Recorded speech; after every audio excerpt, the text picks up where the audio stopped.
Hey Rockets, it's Mrs. Wilgenbush.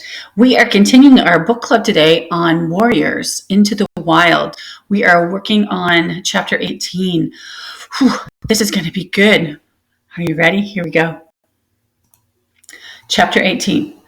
Are you telling Firepaw how I protected Redtail? Firepaw felt a cold chill ruffle the fur of the back of his neck. Ravenpaw whipped around, eyes wide with fear. Tigerclaw loomed over them, his lips drawn back in a menacing snarl.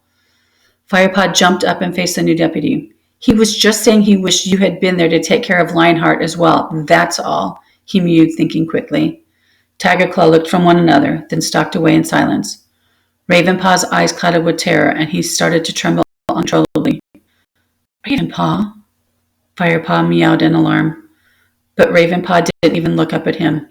With his head held low, he slunk back to Greypaw and crouched next to him, pressing his skinny black body next to Greypaw's thick fur, as if he were suddenly cold. Firepaw looked helplessly at his two friends as they huddled near Lionheart's body. Not knowing what else to do, he paddled over and settled himself beside them, ready to sit out the night. As the moon passed overhead, the other cats came to join their vigil. Blue Star arrived last, once the camp was calm and quiet. She said nothing, but sat a little way off, gazing at her dead deputy with an expression of unbearable grief that Firepaw had to look away. At dawn, a group of elders came to take Lionheart's body away to the burial place. Greypaw followed to help dig the hole where the great warrior would rest. Firepaw yawned and stretched. He felt chilled to the bone. Leaf fall was nearly here now, and the woods were clouded with a mist, but above the leaves Firepaw saw a rosy morning sky. He watched Greypaw disappear into the dew-soaked undergrowth with the elders. Ravenpaw jumped to his paws and hurried back to the apprentice's den. Firepaw followed him slowly. By the time he arrived, the black cat was curled up with his nose tucked under his tail, as if asleep. Firepaw was too exhausted to speak. He circled around on his mossy bed and then settled down for a long sleep. "Wake up!" Firepaw had Dustpaw's voice calling through the den entrance. He opened his eyes. Ravenpaw was already awake, sitting bolt upright with his ears pricked. Greypaw was stirring beside him. Firepaw was surprised to see the familiar gray shape. He hadn't heard him come back after burying Lionheart. Blue Stars called another meeting. Dustpaw hissed at them and ducked out of the ferns. The three apprentices crawled out of the warm den. The sun was already past its height, and the air felt cooler than before. Firepaw shivered and his belly growled. He couldn't remember the last time he had eaten, and he wondered briefly if he would have a chance to hunt today. Firepaw, Greypaw, and Ravenpaw hurried to join the crowd gathered below the high rock. Tigerclaw was speaking from his position beside Blue Star. "During the battle, our leader lost another life. Now that she has only 4 of her 9 lives left, I'm going to appoint a bodyguard to stay with her constantly. No cat will be allowed to approach her unless the guards are present." His amber eyes flicked to Ravenpaw and then back to the rest of the crowd. Dark Stripe and Longtail, he continued, turning his gaze on the warriors. "You will act as Blue Star's guards." Dark Stripe and Longtail nodded importantly and sat taller. Blue Star now spoke. Her voice sounded gentle and calming after her deputy's commanding yowl. "Thank you, Tigerclaw, for your loyalty. But the clan must understand that I am still here for them. No cat should hesitate to approach me, and I am happy to speak to anyone with or without my bodyguards." Her eyes darted briefly in Tigerclaw's direction. "As the warrior code says, the safety of the clan is more important than the security of a single member." She paused, and her sky blue gaze rested briefly on Firepaw. "And now I wish to invite Yellowfang to join the Thunder Clan." Mews of surprise rose from the other warriors. Blue Star looked at Frostfur, who nodded her agreement. The other queens looked on silently. Blue Star continued. "Her actions last night prove that she is brave and loyal. If she wishes it, we would welcome her as a full member of this clan." From her place at the edge of the crowd, Yellowfang looked up at the clan leader and murmured, "I am honored, Blue Star, and I accept your offer." "Good," meowed Blue Star, her voice firm as if the matter was now closed. Firepaw purred with delight and nudged Greypaw. He was surprised to realize how much Blue Star's public show of trust in Yellowfang meant to him. Blue Star began to speak again. "Last night we successfully defended ourselves against the Shadow Clan, but they are still a great threat. The repair work we began this morning will continue. Our boundaries will be patrolled constantly. We must not assume that the war is over. Tiger Claw stood up, his tail held high, and he glared at the assembled cats. Shadow Clan attacked while we were away from camp, he growled. They chose their moment well. How did they know that the camp was so poorly defended? Do they have eyes inside of our camp? Firepaw froze in horror as Tiger Claw fixed a cold stare on Ravenpaw. Some of the cats followed the new deputy's gaze and stared in puzzlement at the black apprentice. Ravenpaw looked at the ground and shifted his paws nervously. Tiger Claw went on. We still have a while before sunset. We must concentrate on rebuilding our camp. Meanwhile, if you suspect anything or anyone, tell me. Be assured that anything that you say will be in confidence. He nodded to dismiss the clan and then turned and began murmuring to Blue Star. The cats separated and began to move around the camp, assessing damage and forming work groups. Ravenpaw, Firepaw called, still shocked by Tiger Claw's dark hint that his own apprentice had betrayed the clan. But Ravenpaw had already bounded away. Firepaw could see him offering to help Halftail and Whitestorm before rushing off to collect twigs so that they could patch the holes in the boundary wall. Ravenpaw clearly didn't want to talk. Let's go and help him, suggested Greypaw. His voice was flat and exhausted, and his eyes were dull. You go. I'll be there in a moment, Firepaw answered. First, I want to check on Yellowfang, see if she's okay after her fight with Blackfoot. He looked for Yellowfang in her nest by the fallen tree. She was stretched out in the shadows, her eyes thoughtful. Firepaw, she purred when she saw him. I'm glad you have come. I wanted to check that you were all right, Firepaw mewed. Old habits stay longer than old scents, eh? Meowed Yellowfang at a flash of her old spirit. I suppose so, Firepaw confessed. How are you feeling? This old leg injury is playing up again, but I'll be fine, Yellowfang told him. How did you manage to fight Blackfoot off? Firepaw asked, unable to keep the admiration out of his voice. Blackfoot's strong, but he's not a clever fighter. Fighting you was more of a challenge. Firepaw looked for a flicker of humor in the old cat's eyes, but there was none. She continued, I've known him since he was a kid. He hasn't changed.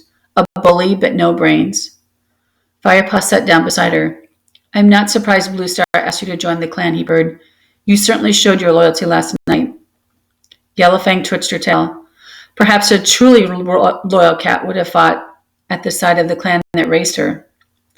But then I'd be fighting for my two legs, Firepaw pointed out. Yellowfang shot him an admiring glance. Well said, youngster, but then you've always been a thinker. Sorrow pierced Firepaw's heart as he remembered those were Lionheart's words too. Do you miss Shadow Clan? He asked Yellowfang. Yellowfang blinked slowly. I miss the old Shadow Clan, she meowed at last. The way it used to be. Until Broken Star became leader? Firepaw was curious. Yes, Yellowfang admitted softly. He changed the clan. She gave a woozy laugh. He always knew how to give a good speech. He could make you believe a mouse was a rabbit if he set his mind to it. Perhaps that is why I was so blind to his faults. The old she-cat stared in the distance, lost in memories. But you can't guess who the new Shadow Clan medicine cat is. Firepaw mewed, suddenly remembered what he had learned at the gathering. It felt like moons ago now.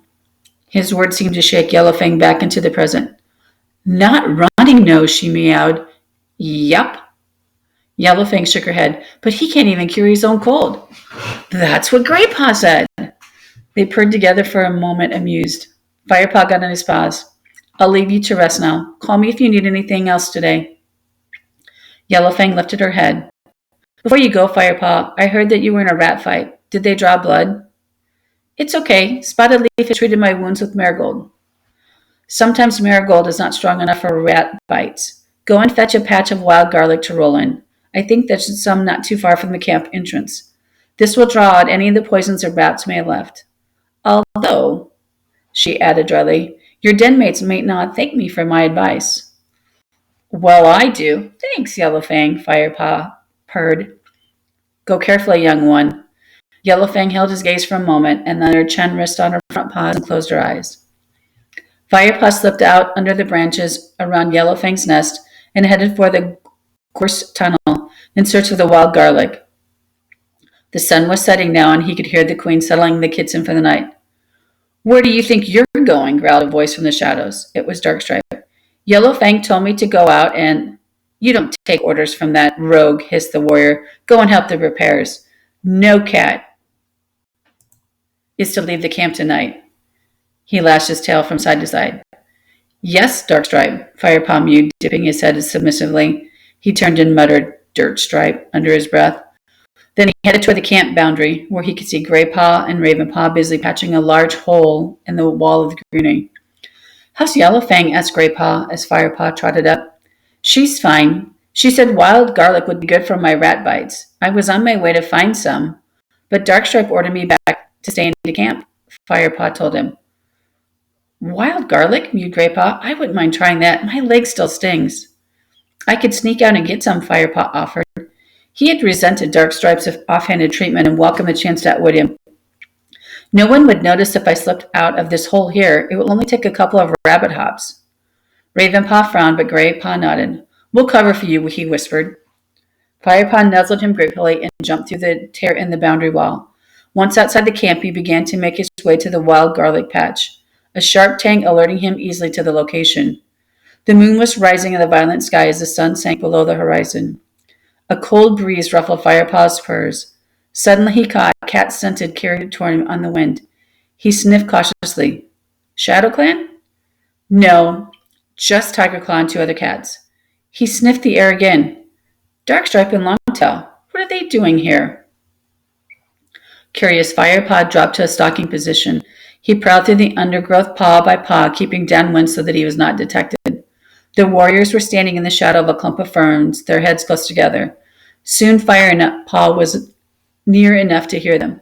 "StarClan's knows. My apprentice has shown little promise from the start, but I never expected him to turn traitor," growled Tiger Claw.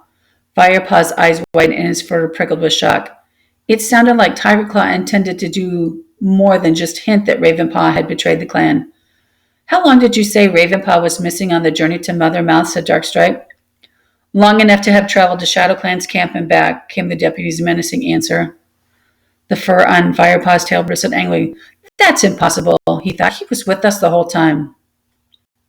Longtail's voice sounded now high-pitched with excitement. "He must have told them that the Thunder Clan's leader and the strongest warrior had left camp. Why else would they attack when they did? We are the last clan to stand against Shadow Clan. We must remain strong," purred Tiger Claw. His tone became velvety soft now. He waited in silence for a response. It was Darkstripe who answered, eagerly, as if he were still Tiger Claw's apprentice, giving the correct answer to a question on hunting techniques. His words made Firepaw breathless with fear. "And the clan would be better off without a traitor like Ravenpaw." "I have to say I agree with you, Darkstripe," murmured Tiger Claw, his voice heavy with emotion. "Even though he's my own apprentice." He trailed off as if he were too upset to say any more. Firepaw had heard enough. Forgetting all about the wild garlic, he turned and crept as silently and quickly as he could back to camp. He decided not to tell Ravenpaw what he had heard. He would be terrified. Firepaw's mind raced. What could he do? Tiger Claw was a clan deputy, a great warrior, and popular with all the other cats. No one was going to listen to any accusation made by an apprentice. But Ravenpaw was in terrible danger. Firepaw shook himself, trying to clear his head. There was only one thing he must do. He must tell what he had heard to Blue Star and somehow convince her that he was telling the truth. Whew! This is getting really good, you guys. I hope your book clubs are going really good with some discussions on what's happening. Until next time, be well.